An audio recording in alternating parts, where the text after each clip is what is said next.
in June 2023, I went to a women's conference, and that's when the Lord started speaking to us. He spoke powerfully to me over that weekend, and about the wilderness season that I'd been in. And unbeknown to me, on the Monday, the Lord woke John in the morning, early hours, and just impressed a huge, beautiful vision onto his heart about what our next season was. It was huge, and we stood in awe really of what the Lord wanted us to do, but we were very excited to be able to go and fulfill that vision, to be able to run with what the Lord had asked us to do his will. And it was an exciting time. That weekend was the pivotal point for our move.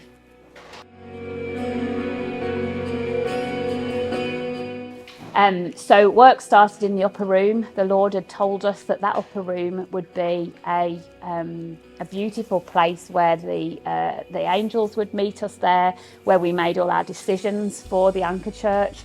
And as we started to empty that room and started to paint it and get it ready for meetings, there was people being filled with the Holy Spirit.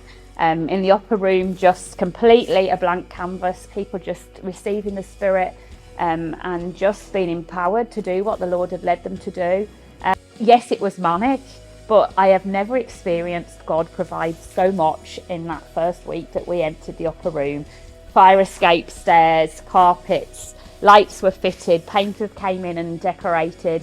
We just kept asking God each day, what will happen today, Lord? What do you want us to do today? It was the most mind-blowing time we've ever had in God.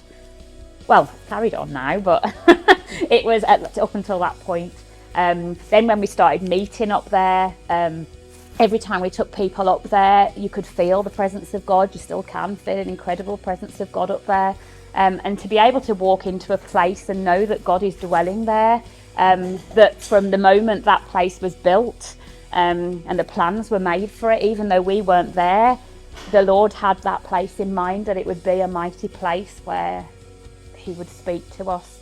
Starting services in the upper room was incredible. The times of prayer we had in there, just with the worship team, just practicing for songs. And I say worship team, it was the bare bones of a worship team, yet God still met us there and filled people again with his Spirit. He spoke to people, he brought people back. He brought people back that we had been praying for so long.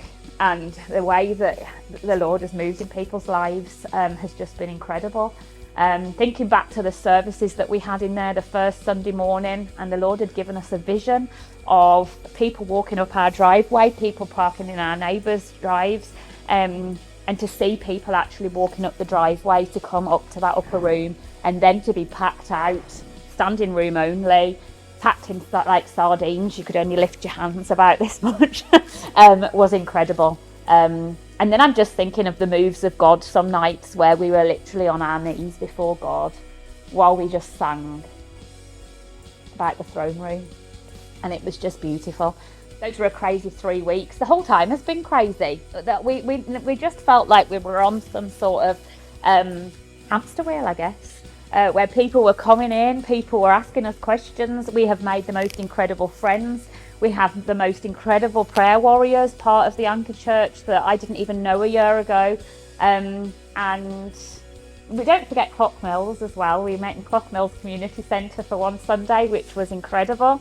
You forget all these little bits. And then walking into here in November the 14th, where there was a big storeroom where I'm sitting. There was beautiful wallpaper everywhere. Tommy Hilfiger signs up, boutique signs up. But to have a prayer meeting in here, facing out that way, with people just coming in, was incredible.